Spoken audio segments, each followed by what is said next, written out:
Good evening and welcome to tonight's meeting of the Commonwealth Club's In-Forum, Connect Your Intellect. You can find us online at commonwealthclub.org/inforum.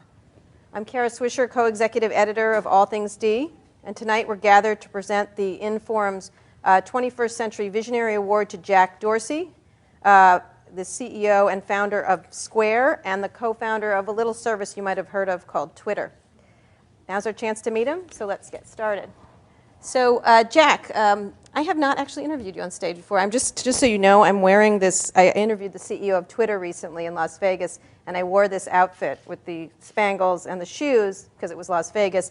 And he said I was showing a matador chic look. So I'm here. This is going to. It made him say a lot of stuff, so I'm going to see if it works tonight. It's very disarming, so don't stare into to my bling too much. So let's start about, not a lot of people, we're not going to go super techie here, but we can go as techie as you all want in the questions and things like that. But let's talk about let's start with Twitter. Talk a little bit about how you started it and what you were thinking when you were doing it. Well, it's a really long story. Yeah, okay. It dates back to when I was around 8 years old. I just had this... okay, really long. Okay. Really long What are you, story. like 12 now? No. It's good. Thank you. No problem. So I've always had this fascination with cities and how they work. My parents had my parents grew up in St. Louis, Missouri. They lived in St. Louis, Missouri all of their life, and were really big believers in the city. They never moved out to the suburbs, and I just developed this fascination with how cities worked, and I wanted to visualize them, and I wanted to see them, and I had this obsession with maps. And I would collect all these maps of all these different cities, and my ultimate city was New York City, because there's 8 million people, and they're somehow all living together and working together and breathing together. And at that time, we got a computer. We got an IBM PC Junior and a Macintosh. Right. And I started playing with it, and I realized that it's an amazing tool to visualize all these things. And when I was 14, I started getting into programming.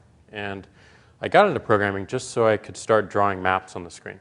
And I learned how to draw some dots on the map, and then I learned how to constrain the dots within streets. And then I had all these moving dots around this map of New York City or St. Louis, and I thought it was the most beautiful thing ever, but the dots had no meaning whatsoever. And so I had to find this meaning for the dots. And my parents had... What were the dots? Just dots? The dots were just dots moving around. Okay. Which was somewhat silly, but I did find meaning for them. And my parents had this police scanner, and I would listen to the police cars go around St. Louis, and ambulances and fire trucks, and they would report where they were, and what they were doing, and where they were going. Right. And those three inputs I could write into my computer program and associate with the dot, and then make some calculations, and I could actually see the ambulance move then. And they were all simulations, but suddenly I could see ambulances move and police cars move and fire trucks move, and I could actually see the city. And I learned that this whole practice had a name, and it was called dispatch. And so I got into the dispatch industry. So when I was 18, I joined the largest dispatch firm in the world, which was in New York City. It's called DMS, Dispatch Management Services. And we had these huge screens in this call center right next to the Empire State Building. And I could actually see not just emergency vehicles, but taxis and black cars and couriers, and I was like just living my dream. Do you have any idea why you were obsessed with the idea of people moving around a city? What was the... I have to admit, it's a little odd. It's a little odd. I don't know. I watched a lot of Gilligan's Island myself, but that's neither here nor there. But your dress shows that. And I'm not on a desert island with a movie star and a rich guy. But go ahead. I don't know why I was obsessed with them. Still figuring that one out. Okay. I'll find the answer at some point. But I just kept developing and developing these systems until I realized in 2001 that I had this rich picture of how New York City was living and breathing. It was amazing. It was beautiful to me. Did you also do subways and things like that? Because some people get very obsessed with subways. Yeah, subways and trains, and I was completely obsessed with trains, as are most computer scientists. There's a lot of correlation between the two. And I realized at that point that I was missing one key element, which were the citizens, where were the people. So I had the first BlackBerry. It was the RIM 850. And I had this little email server. And I was fascinated by a technology called LiveJournal and Instant Messenger. ICQ and AOL were getting really big there. And I took the status message from Instant Messenger, which is I'm on the phone or I'm in a meeting or I'm listening to this song. And I wanted to extract that out so I could update that from anywhere. Right. So I was living in Oakland at the time, and I wrote this little tiny program that would take an email from my RIM 850, my BlackBerry, and it would distribute it out in real time to my friends, to these people on this list. And I thought that they'd be interested in my updates. And I was all excited, and I got it finished in about 12 hours. I went out to Golden Gate Park here in San Francisco. I went to the bison paddock and typed out a message. I'm at the bison paddock in San Francisco. It went out to all my friends. And in the first 5 minutes. In a text message. In an email that converted to another email, because there was no text back then. And I found out that A, no one cared what I was doing in that moment. And B, no one else had this little device, so it was just the wrong time. Right. Okay. But it was the right time in 2006 when text messaging got really big in this country. It was in 2006 was the first time that you could send a message between carriers, Verizon and Singular. That was the first year. Europe had that for 10 years, but we were just getting it. And I was working at a company called Audio, which was a podcasting company. Right. And it was my first real job where I actually produced a resume for. We'll talk about Audio, because one of the things about Twitter that some people know but not everyone does is that it was born out of a failure of another company, of this podcasting company, Audio. What got you to California in that? So I met... You wanted to do the cable cars? They go the same way. They go the same way. Yeah, they're kind of boring. Yeah. So I met, at DMS, I met this guy who was mentioned, Greg Kidd, who was the chairman and CEO of that company. And we decided in 2001, that we wanted to move to California and start our own company, and it to be internet-based. So we moved out here. And we started that company. It was called DNet. It wasn't a success. We hired 40 people, took $2 million in angel funding, and everything in the bubble was happening at that time. And that was to do dispatch on the internet? Dispatch on the web, and bringing specifically around couriers, by couriers. Right. Yeah. So you come here, you get to Audio. So I get to Audio, and it turns out I wasn't interested in podcasting, and I wasn't interested in building tools with podcasting, but I really appreciated the people that were there. Evan Williams was someone I respected from afar. I just liked his style. And he created Blogger before this, and he was now CEO of this company called Audio.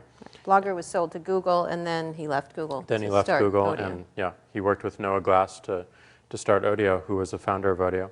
And they're bringing more and more interesting people. Biz Stone was set to come over after I joined, about a month after I joined. And I just wanted to work with the team, and I wanted to do something that was consumer-facing, because I had been doing things that were all in the background. Dispatch. I wanted something that my mom could actually use. Right. My mom can use Dispatch, but she doesn't know that she's using my system when she hops into a cab in New York City. Right. So that was really important to me. And when I joined, I quickly found out that everyone else at the company wasn't a podcaster and didn't care about podcasting either. Oh. We weren't. Took, $5 million? Is that right? Yes. Yeah. Right. We weren't really passionate about building the tools that for the audience that we were building them for. We weren't using them every day, and that's always a bad sign. But we had an amazing team there, and we had amazing ideas, amazing conversations, and that's the canvas that allowed for an idea like Twitter to be brought up and then to be supported and funded and set off.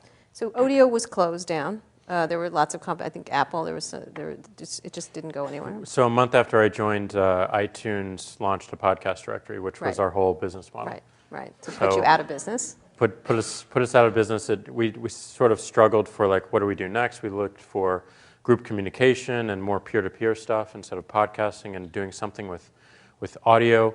But we just couldn't come up with anything interesting. And meanwhile, we were all using text messaging. And it reminded me of this idea that I tried to execute in The 2000. bison paddock idea. The bison paddock idea. Right. What happened to that, the bison paddock?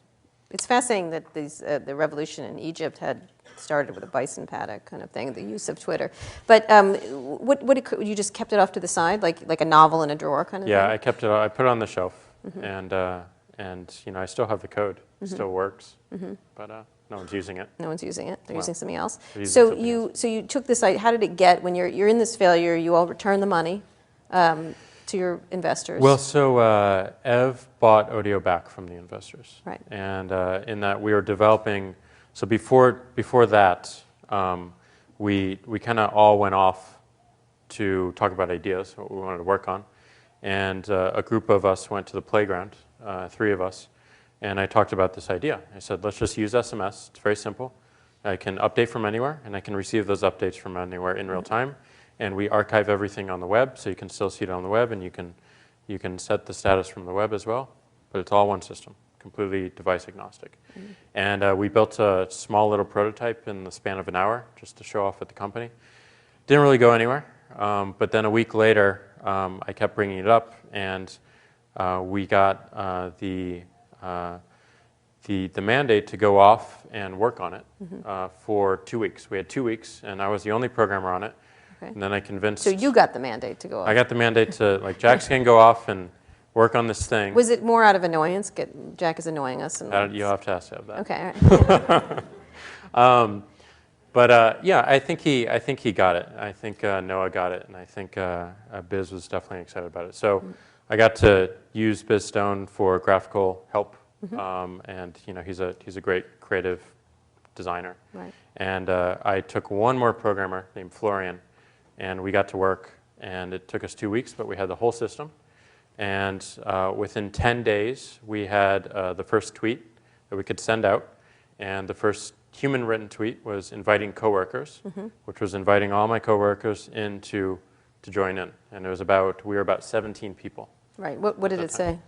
Just inviting coworkers. Just inviting coworkers. And why the name? What was the name? What was the idea behind the name? We wanted a name that evoked a physical sensation. Like when you received an update, we were calling them updates at the time.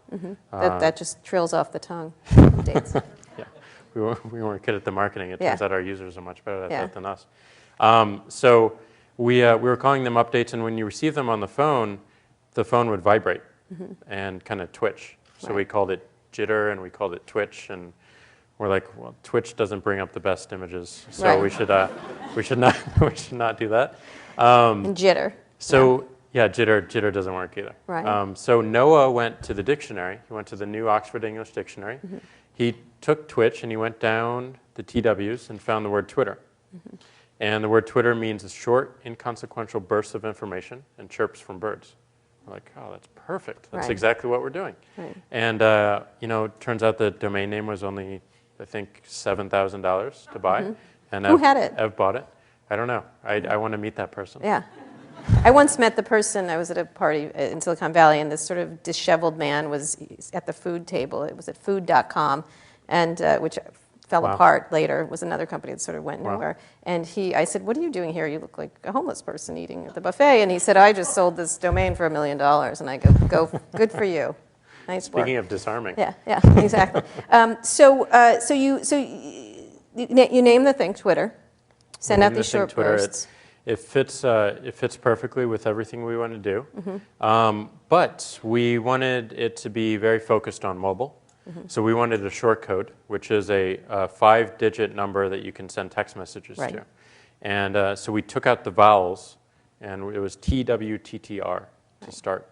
And that was our name, so that we could fit into this short code, which we were trying to buy. And we found out early on that teen people own the short code, and they were not going to sell it to us. Right. So we added the vowels back in and became Twitter. Wow. Why didn't teen people want to sell it to teen? Well, why did teen people have I don't know. They weren't really using it. Right. Interesting. Sure. All those updates on Selena Gomez and Justin Bieber. Who were not born yet. Yeah. True. That's true. No, they might have been. They might have been 7. They might have been. So here you have this company. How did you convince the people there to make this the focus? It just once people they got that invite, and they started getting on it, and it became really, really addictive. You could immediately see there was something there. Right. You didn't know what, but there was something there. And the interesting thing is that people in the company, it was just limited to the employees of the company, and then we released it more to our friends and family, and then released it more and more to people around the tech industry and around San Francisco. And people started having these conversations on it, and people started inventing new syntaxes on it, and replying to each other, and addressing each other. Mm-hmm. And it just, every single tweet you would see something new. I mean, one of the first moments that I found really interesting was every time someone feels a jitter in this town, they think it's an earthquake. Right. Like if a truck goes by this building right now, someone in this room is going to say, oh my God, there's an earthquake, and get up and run away. Right. Or get into the crouching position. Right. And so it's good you didn't call it jitter. Yes. Yeah. That would limit us to earthquakes. Yeah. So we saw that on the service, like right away. So every time someone felt something, there'd be earthquake. And then when there were actually earthquakes, we saw people say, oh my God, it's an earthquake. And then someone else would say, it feels like a 5.6 out of Berkeley. And then someone else would say, no, it's right next to my house, and it's a 7. And then the USGS would get on, and they would say it was a 4.0. The epicenter was in Oakland, and everything's okay. Right. So it was amazing to watch speculation and rumor go to fact in a matter of seconds. And you could watch all of it unfold in real time. Right. And that consumption of the information and of an experience that could potentially be extremely scary, you had all these people talking about it, all giving different perspectives on it. Right. And it just made it feel comfortable. It made it feel more human, and it made it feel like you weren't alone. And that was addicting. Were you thinking of that when you the idea of an entrepreneurial spark, this idea that you wanted to watch people give meaning to dots on a map? Yeah. It's more location based, and it's a little different than what you're talking about. But the idea of people expressing themselves, what part of humanity do you think that appeals to? The idea of just people are loudmouthed, or they have to say what they're thinking at any one moment? I think it really depends on the person. I think people want to be heard. People want feedback. People want to know what's going on around them, and they use tools all the time for that. I mean, social networks by definition are not new. It's word of mouth, and we've transferred it to a technology, and the technology makes it faster and easier and more global. But they're not new human behaviors. I mean, we're looking for information all the time. I'm looking for information around this room, that sign over there, that clock, someone's facial expression. Right. These are all signals of feedback, and I think Twitter is an expression of that. And it's an expression that allows us to reach around the world, the person in the middle of Egypt, who can give an expression or a representation of their expression in real time. And I, in San Francisco, going through my day, can then have a strong sense of what's happening for them. So it's just amazing how small it makes the world feel. The global world, and also my world, my family. My relationship with my family and my mom and my parents and my brothers has transformed dramatically because of Twitter. My mom gets all of my tweets, and I get all of hers, and she, I update about what I'm having for breakfast. I do it, and for 99. So you started that. I started that. I'm to blame. But for 99. A delicious bowl of oatmeal, so tasty. It's useful, except for 99.9999% of the world could care less and thinks it's useless, and maybe it's even offensive. Right. But my mom cares. Right. She knows that I'm eating. Right. And when I go traveling, she knows that I've landed. And that's extremely useful information to her. And that's the power of Twitter, is its recipient control. We're going to talk a little bit later about how that develops. You could also just tweet without meaning to, that it just tweets for you, kind of thing. We'll talk about that going forward, where you land and it just tells you that you land. More automated. One of the things that Twitter had in its early days is people didn't really understand it, didn't grasp it, the idea of what it was doing. someone to me said, I don't get it, it's all this breakfast updates, apparently yours. I ate a lot of breakfast. Yeah, and they were like, I don't get it, it's so mundane, it's so stupid. I said, well, what's on the internet?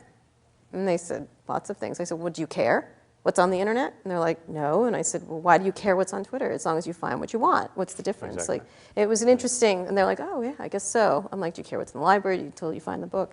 But in general, that was the idea, is that it was a little, that it got this idea of having that, the mundanity, which life is for many, the mundanity of life, but all collected creates. Well, it makes everyone more human. I mean, I really appreciate when Barack Obama, when he was a candidate, actually updated and tweeted about breakfast. Right. And it's amazing how we lose He sight of that. enjoys Lucky Charms with soy milk, but anyway. It's amazing how we lose sight of that. Right. It's amazing that we forget that someone like him in a public spotlight does the same things that we do every single day. Right. And he's human, and we have to remember that. Right. And I think that's one of the powers of the technology, is it makes public figures to the largest organizations, to the largest governments in the world, to the largest social movements in the world, approachable and human, and reminds us that we're all humans and we're all interacting with each other every day. So you left the company for a period, but before we get talk about your newest thing, which I think is even more disruptive in many ways, talk about what it's become from your perspective, how it's morphed into what it's become. How do you look at it now? What do you call it? Because you guys keep changing what it is at some point. What do we call it? They keep asking me to change. It's a microblogging company. It's a... I don't think it was ever a microblogging company. Okay. What do you call it? That's what's amazing about it. Mini microblogging company? What? Nanoblogging. Nanoblogging. No. There was a very funny takeoff on Twitter called Flutter, and it only had, 24 characters? Yeah. So you could only... You need even less. Yeah, you need even less. Yeah, and then you go... No vowels. There was one with no vowels, yeah. The amazing thing to me is that you ask 100 different people what Twitter is, and you will get 100 different answers. You may get 1,000 different answers, in fact, for those 100 different people. And that's okay, because the world is different for every single person. And that's okay as well. I think what Twitter is for me right now, and I'm really, really proud of the technology and how it's developed and how it's really matured, is that it is the entire world in your pocket. I mean, you can carry the entire world around with you, and not only can you consume it in real time, but you can converse with it. You can interact with it. You can mention it, and you can participate with it, and it's all right there on your phone. And it's not just smartphones. It's a $20 cell phone in the middle of Kenya. Mm-hmm. We have a short code in Iraq. We have people in Baghdad. 60% of the population of Baghdad has access to SMS. We have a short code that they can tweet for free, and they can receive tweets for free. That's amazing to think about. They can participate in the global conversation just like we can here in the United States, in San Francisco, with all of our technologies and all of our affordances. So how do you get more people? I mean, when I interviewed Dick in Las Vegas, he talked about that a lot of people, fewer people tweet and more people consume. Yeah. And I think he used the word stalkers. Most people I don't think he used quite that word, but the idea of watchers of the technology. Is it important that it not only just be that, as people, lots of noisy people, a small amount talking to the rest of the world, or how do you look at that? I think we need to do a much better job at pushing up really relevant information and pushing up that relevant information in real time. There's a lot of people sharing their perspectives and experiences on Twitter today, and we need to get better at filtering up the most relevant information, not to the world, but to me, to the individual. Because my context, the context that I'm in, is going to change my perspective and my interpretation on what's happening in the world. So I'm currently at the Commonwealth Club, and there's things that are deeply meaningful to me right now that are not so meaningful to me outside of this venue. And we can tell that I'm here. And that's a very interesting way to filter up that information. So we need to get better at making sure that every single time that you open Twitter, it's delightful. And you are seeing stuff that surprises you in a delightful way, and seeing stuff that's unexpected and amazing. And we have that today, but it's in all these places, and we just need to make it more consistent. We need to consistently delight across every one of our platforms, and and just all the time. Had the focus gotten too much on sort of the big celebrities and whatever Kim Kardashian happens to be selling at this moment, or the race to get more followers? Is it because of that, the idea of followers? I think there's ebbs and flows. I think in some cases, celebrities are huge on Twitter, and then you have governments fall, and it really depends on what's happening in the world or happening in your world that determines what's hot right now. But that's what's so amazing about it, is it's not just about music, it's not just about celebrities, it's not just about politics, it's about everything. And it's up to the people who are tweeting every day, and those people who are consuming those tweets and responding and participating to take it to the next level.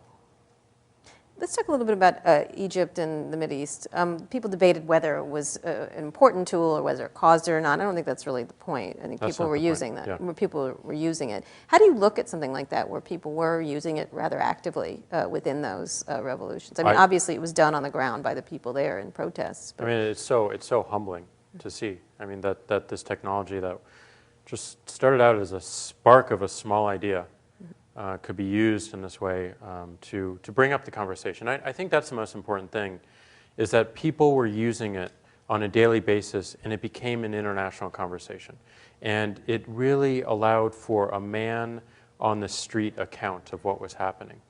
And these things are so rare, especially from cheap devices that everyone can have access to. So suddenly, one of the things that was eye-opening to me was actually in Iran.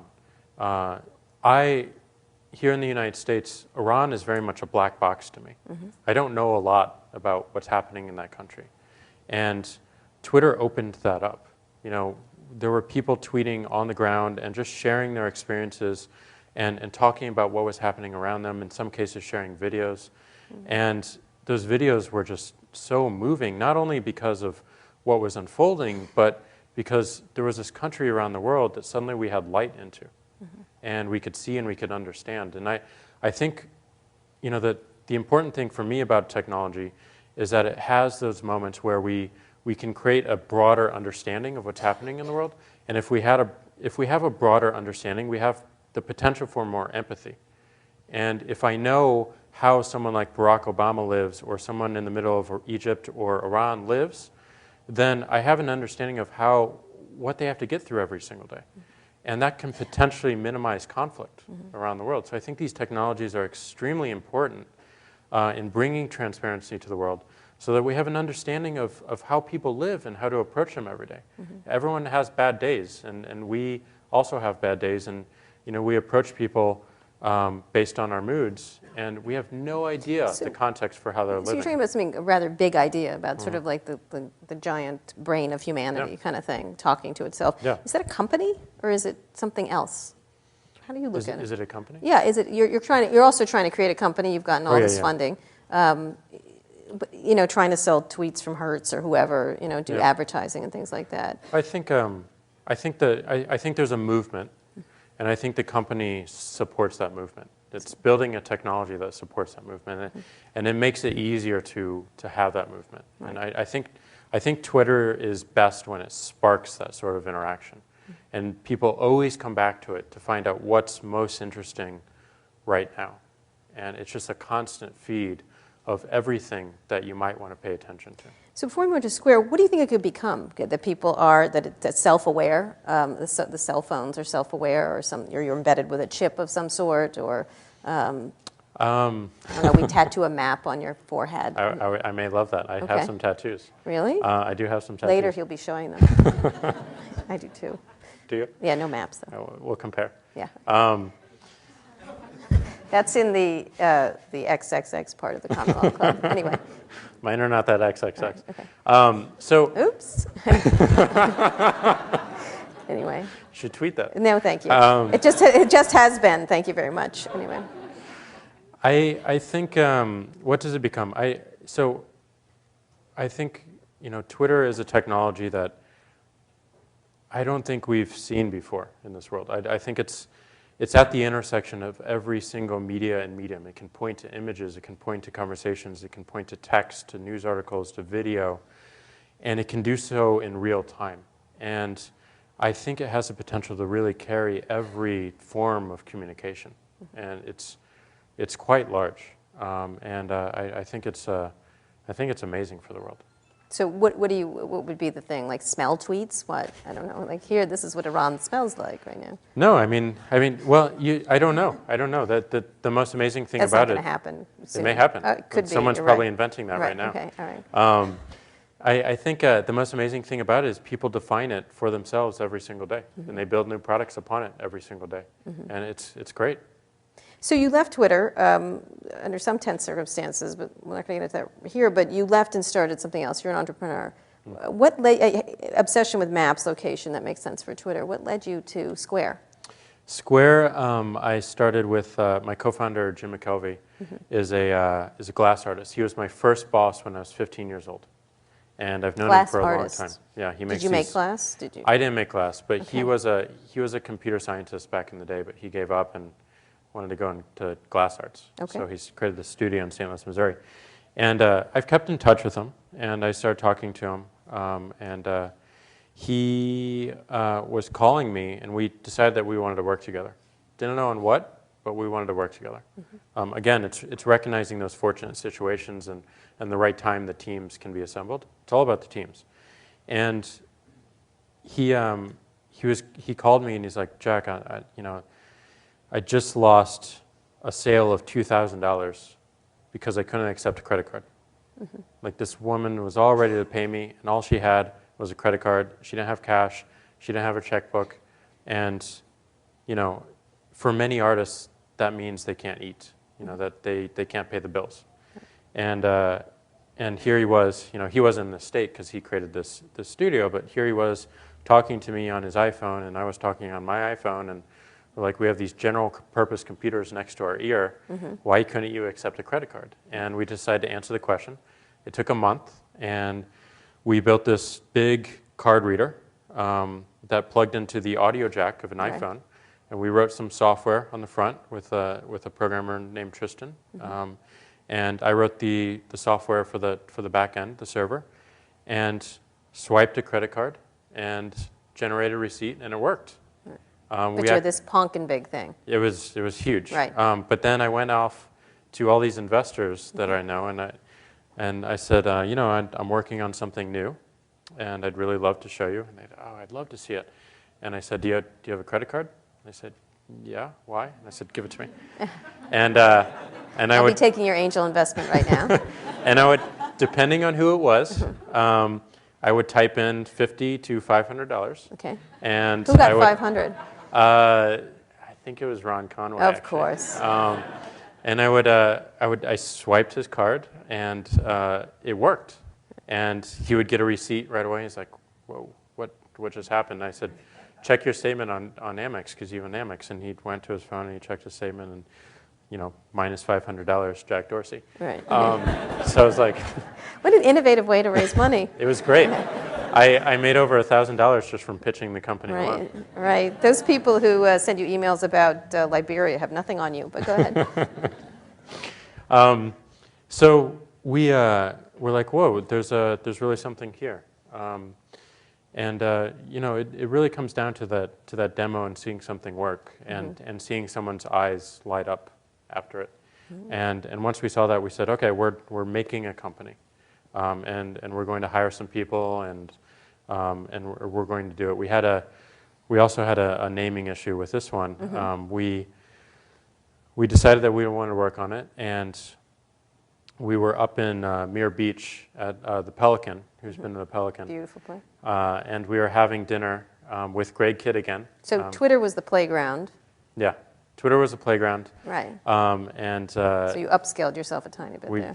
Yeah. Well, the Pelican is not that upscale, but a little bit. Better it's than up playground. north. Right. So we went there, and we were trying to figure out a name, and we were driving home. We still didn't have a name, and we were coming up with naming a financial company dealing with payments is really. What were some of the names? Tough. Seashell was one of them. Why? You just looked at the beach? Seashell, sand, well, wave. It turns out, I'm very conceptual. Okay. And seashells were the first human currency. Okay. So we wanted to bring that. 5,000 years ago, we were trading value in seashells. Okay. So we were looking around Muir Beach, and I saw this squirrel dart by. Like, squirrel. Squirrels go around and they collect acorns from everywhere. Acorn. And you can squirrel away That's his money. next company, Acorn. Acorn. We had the whole concept. I mean, you could squirrel away money, and you could squirrel money, and like it worked as a verb, kind of. But they were rodents, so but we could get over that. And then we designed the credit card reader to be in the shape of an acorn, and you would slide the card through the acorn, and we actually made the first ones out of wood. Right. It was high concept. And then so we went down to demo it to Apple. And with the acorn. We had a meeting with Scott Forstall and with the acorn. Steve Jobs would throw the acorn at your head, but go ahead, move on. And we had this presentation. We had all these like squirrels spread all through the presentation. It was gorgeous. Right. And I was having lunch before, and Scott was taking me through the lunch line, and we go to check out, and there was this logo on their point of sale system, and it said Squirrel Systems, and I'm like, what is that? And they're like, well, that's our point of sale system. It's this company called Squirrel. They're in Canada. I'm like, oh, damn it. This part of the presentation is not going to work out. Right. Okay. Did you have the wooden acorn, the card reader? Yeah. Okay. We had everything. I mean, we showed them the squirrels. And you carved it with yourself, like the night before. We handmade these things. Okay. And they worked. Yeah. So we said, despite the name, this is really good. Just focus on the technology for now and forget the whole acorn thing. Like the icon was an acorn. There were squirrels all over the application. It's really bad. So I took a page out of Noah Glass's book. Yeah. And I went down the dictionary. Yeah. And found SQ words. You are kidding me. And I found the word square. Okay. And looked at the definitions, and I saw square up, which is to settle up. And fair and square, we want to bring more transparency to the financial world. And we're square, which means we've settled up. And it also means you're not very hip, but go ahead. We ignored that again. Okay. The rodent thing, we ignored that. We ignored the hipness thing. But the concept was just great because a square, it's a town square. These are the places where people went to worship, to meet, to vote, to sell, to buy. These are where our markets were. And that's exactly what we wanted to do in the world. We wanted to bring face-to-face transactions again and focus on offline, real-world commerce. So the name, again, was just great.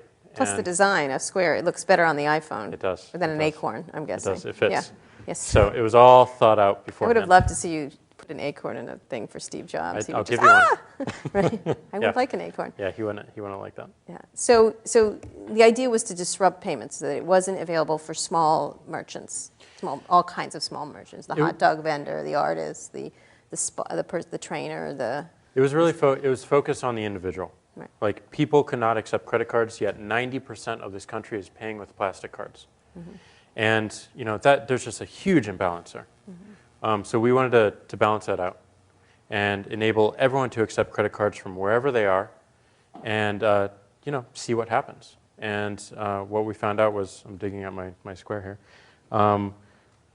So we made the thing small, and we learned how to make hardware, and that was something brand new to me. And we learned how to relate to banks, and that was something new to me. What you do is just this. Yep. Right. That's it. And you can accept a credit card. So if you have a garage sale, you can accept a payment for your couch. And you're selling your MacBook, which is $2,000. You can accept a credit card for it instead of asking someone to get a cashier's check or a money order or having them bring $2,000 to the middle of the tenderloin of cash and taking it from them and then giving them the MacBook. You've done that, apparently. I've done that. Okay. I've done that back in the day. So were you worried, just as what happened to Odeo with iTunes, that they would stick a card reader in these things? How are you? Because there's a lot of competition now in this space. There is a lot of competition in this space. Tomorrow with Google. Are you confirming that? Yes, I'm certainly confirming it. Many people want to get into this idea, and also you can put them in the phones, the idea that these become card readers without that you swipe a card in front of them in some way. I don't, what what was important to us was we give these things away for free. So anyone can get into this and anyone can use it immediately. And what's important to us is using the tool that you already have in your pocket. I have a phone in my pocket. It doesn't have a card reader, but I can still take cards. Right. And I can do so with a free device. And I don't have to upgrade all my devices to do that. And that's what's important. It's shepherding people from something they know into something new. Right. And that's what we're focused on. The hardware is great, and we love it, and we think it's iconic, and people remember it, and something that we just love to rally around. But it's really about the software. It's really about the experience and how we can make every transaction feel really special and really bring it back to a face-to-face consideration. So we're going to go to questions in about 5 minutes, but what did you just announced, explain what you just announced. They just announced a cash register. Oh, this is, yeah, we're really excited about this. So we saw a lot of people use Square on the iPad. Right. And we had all this screen real estate. So we could actually build a full cash register, a full point of sale system onto the iPad. And you could create a cappuccino button and hit the cappuccino, and then it would go into this itemized receipt, and suddenly you go to any cafe here in America that's not Starbucks or Pete's, and you ask them how many cappuccinos did they sell today? They'll be like, I don't know. I have no idea. And you ask them how much they did, they can tell you, but they have no data around what they sold. And you run a blog. You use Google Analytics or some analytics tools very heavily to determine what's good and what people like and what people don't like. Small businesses all over America, and even medium-sized businesses all over America, don't have access to that data. They can't make decisions around their business because they don't have the data. So this register allows them to quickly ascertain how many cappuccinos they sold today, what percentage of those people bought biscotti, what happens on a rainy day, what their hottest day is, what happens on 5 to 7 on Tuesdays. Anyone play Lemonade Stand, the game on the Apple IIe back in math class? There's one person. It's exactly like that. You need the data to run a successful business. Every startup, that's true for. So we created this register, and we think that will just obsolete all registers, but we went a step further in that we made the register also available in the consumer's pocket. So we call it card case. And what it is it's a lot of people these days are moving away from their wallets because they're not carrying cash anymore. Right. And they're not carrying all these receipts. They're carrying credit cards. So all these upscale brands like Louis Vuitton and Hermes are selling card cases. And that's what you carry around. And so we created this card case that has a card for every single one of your merchants that you frequent or anyone that you go to.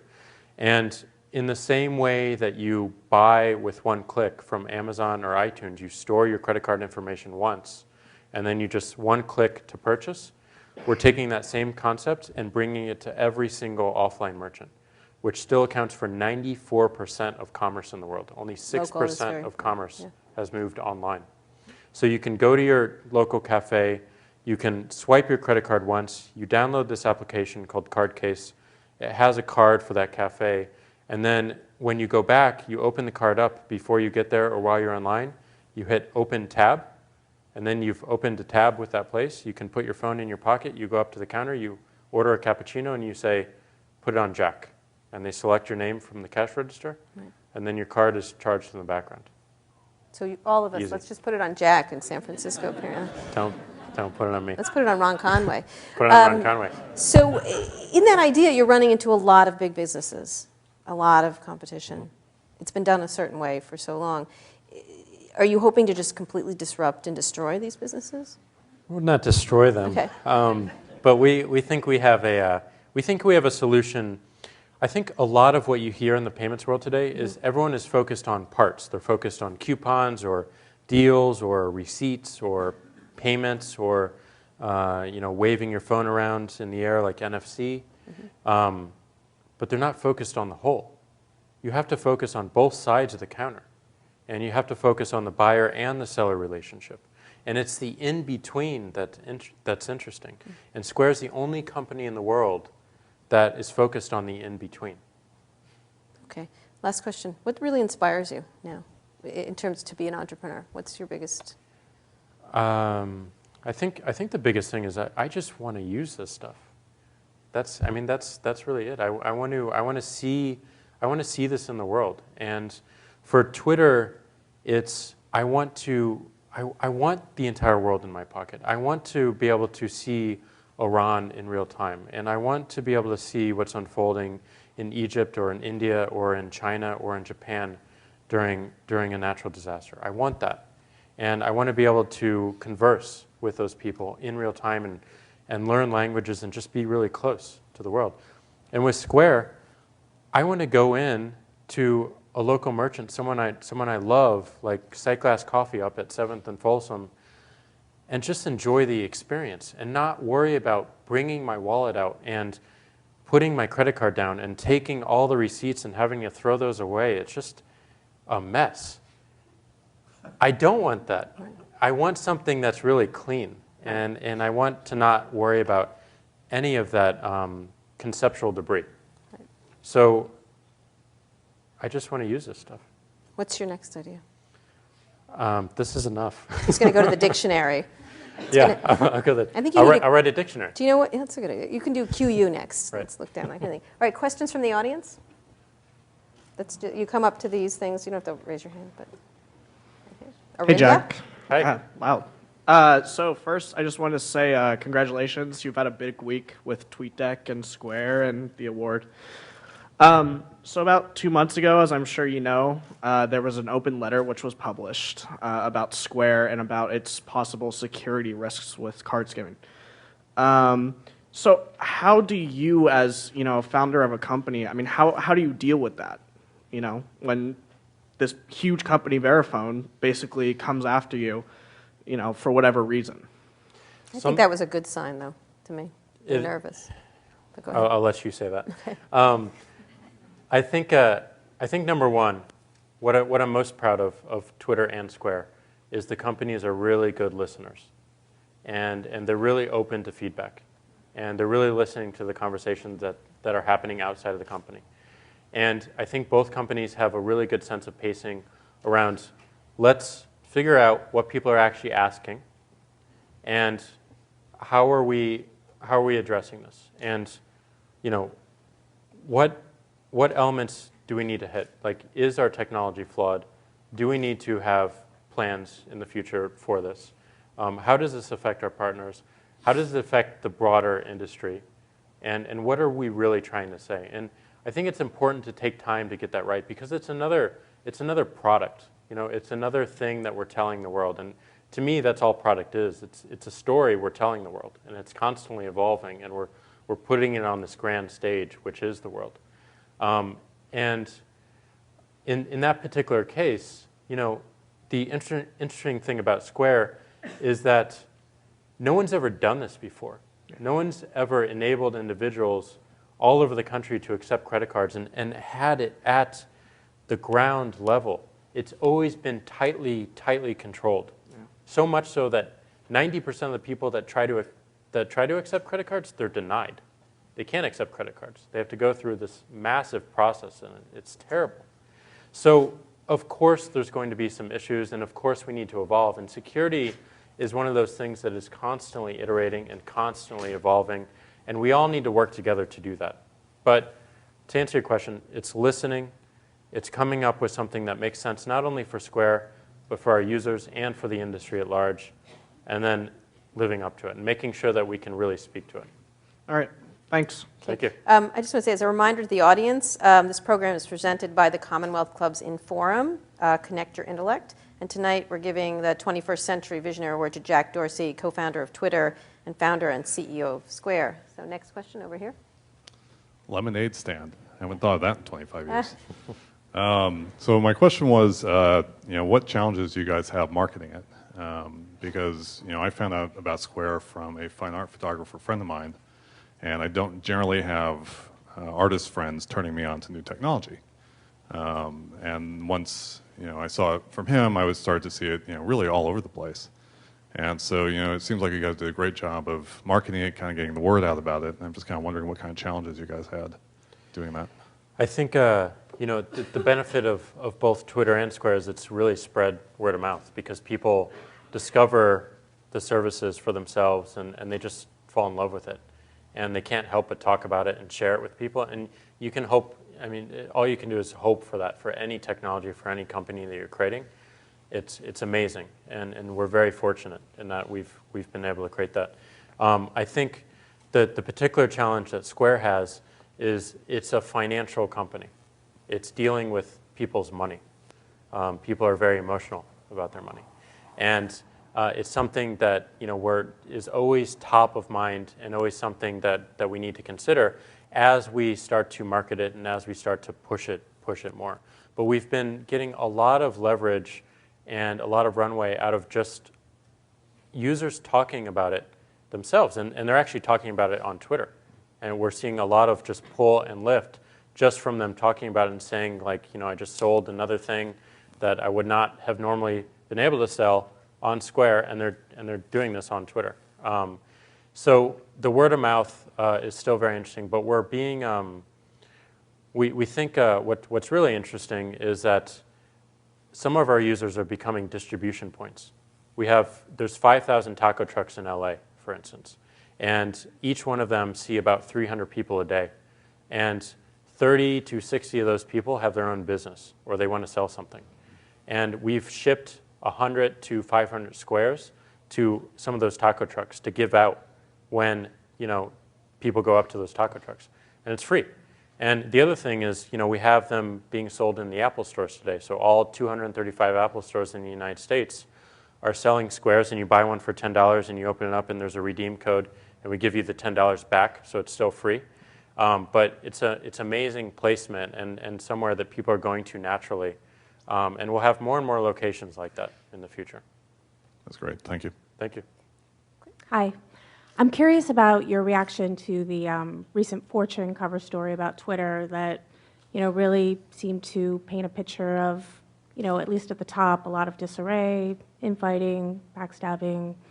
Curious, your thoughts. Obviously, you've been a phenom for a while now. You're starting to get, some of that critical coverage in the media.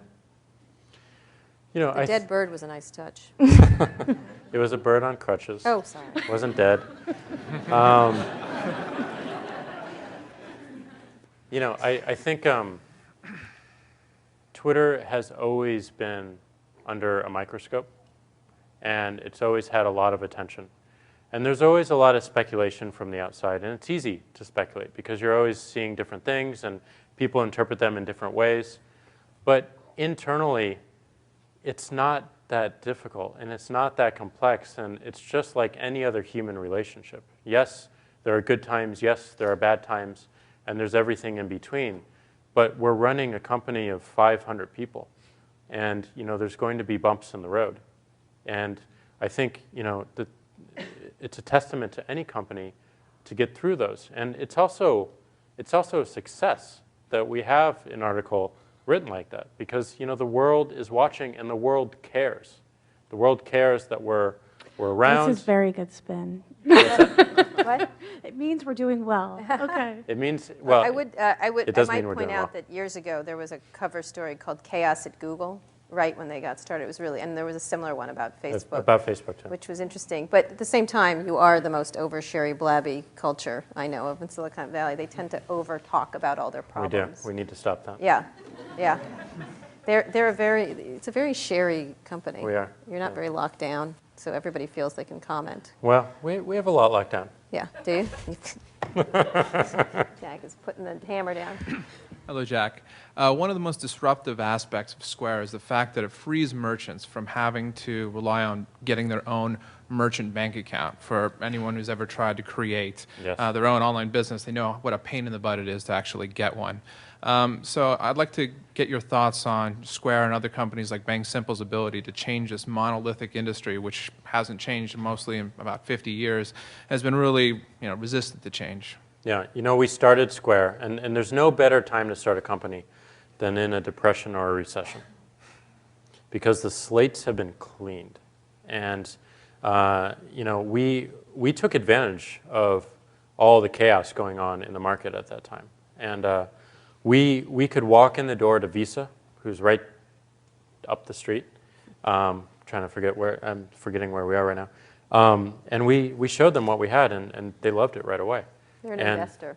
They're an investor. And we walked into Chase, who is also an investor and a partner, and we showed them right away. And because the crisis happened, they were looking for new things, and they were looking for new models of being. And now the entire financial world is open to more innovation. I think that's a really good thing for entrepreneurs. I think it's a really good thing for the world. And I think it's really good for our economy.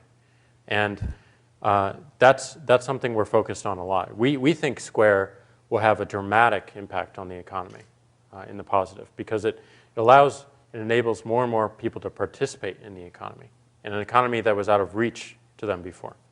And that's a story that we tell Visa, that's a story we tell all the financial institutions that we talk to. And they're thrilled with it because it means more usage of their products.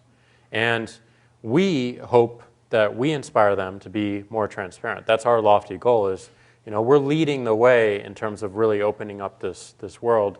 And we would love for you, our partners, to follow in this light. And we've learned a lot from you, and it's awesome. But you can also learn from us. And that's our ask. And they've been really open to that. Although one might argue that your biggest enemies would be the Google and Apples of the world, who want this business kind of thing for themselves. Let's ask questions quickly because we only have a few more minutes. I don't think we're going to get to everyone. I'd like to know more about the long-term vision of Twitter. So you mentioned you want all forms of communications on Twitter. So years from now, when there's like 1 billion users on Twitter, and it's much more absorbed into culture, what's like a new form of communication you can see coming out of Twitter? Well, I think the first thing is it really goes back to that world, the world being in your pocket. I think that is the long term. We've never had that before in civilization, and that's huge. That's a huge vision for us, and we're going to do it, and we'll be the only company that can do that. But I think we can do even more. I think we can. That relies a lot on consumption. But there's even more in terms of sparking interaction. And that interaction can happen physically. It can happen over other mediums. It can happen over other devices. And I think what Twitter is really, really good at is it fits into your life naturally. I have people that I follow over SMS, my mom being one, who they're delivered right to my phone. And it interrupts my day. And she's someone that I enable to interrupt my day. And I'm just saying that because I'm on camera right now. And I have to. But it's true, Mom. But others I want to consume on my iPad or on my TV or on my computer. And that's okay, too. So Twitter can follow you around and fit into your life in a relevant way. And there's a long way to go there to make that technology better and more relevant. And that's what we'll be working on. Very quick, because we have just Hi, Jack. 2 minutes. So you mentioned how you came up with the names for both companies and that you guys were able to get Twitter for $7K. Is there any reason why Square is still not Square.com? And is there plans for that? What was that? Team People again? No, a bigger franchise. You ever heard of the game Final Fantasy? Right. So it's a company called Square Enix. They own Square.com. Unfortunately, they're not doing anything with it. If you type in Square.com right now, it doesn't resolve. So we have SquareUp.com. It's if you're out there listening, we'd love to make you an offer. Injustice. Unfortunately, we have one last question, then I have to ask one final one. Okay. One of the reasons that Groupon has become so popular and successful is because they've hired a direct sales team at the local level. So I'm wondering what you guys are doing at Square. Are you hiring a big sales team, local sales team, or are you trying a different approach? We're evaluating that in real time. We're getting a lot from word of mouth. We're getting a lot from these distribution points that we've set up. And I think we need more of a sales team when we go into larger retailers, and that's the right time for it. But we're not there yet. because they're just doing so many things that we don't want to get into just yet. So Jack will be available. Sorry, we don't have time, unfortunately, because we have a time constraint, but he'll be available later. You can ask any questions. So there's a question out there about who would play you in the Social Network movie, the version of it. And as opposed to Mark Zuckerberg, you got Jake Gyllenhaal, Patrick Dempsey, some very handsome dudes. Well, I'm honored. Yeah, well, it's not in Silicon Valley. The competition is not very. This is. I'm going to name him the Brad Pitt of Silicon Valley. So they're asking all the speakers at the Commonwealth Club the question, Jack, what is your 60-second idea to change the world? If you give me 60 seconds, I'll go back and work on the two of them. Okay. Any of them? The two Both ones of you're them. doing? Square and Twitter. I think they're changing the world every minute. I thought you'd say you're going to solve cancer, but okay. Excellent. Everyone, let's give a big round of applause for Jack. And I'm going to let you do this. Now this meeting of Inform and the Commonwealth Club is adjourned 3 times. Excellent. Thanks. You're the best young man.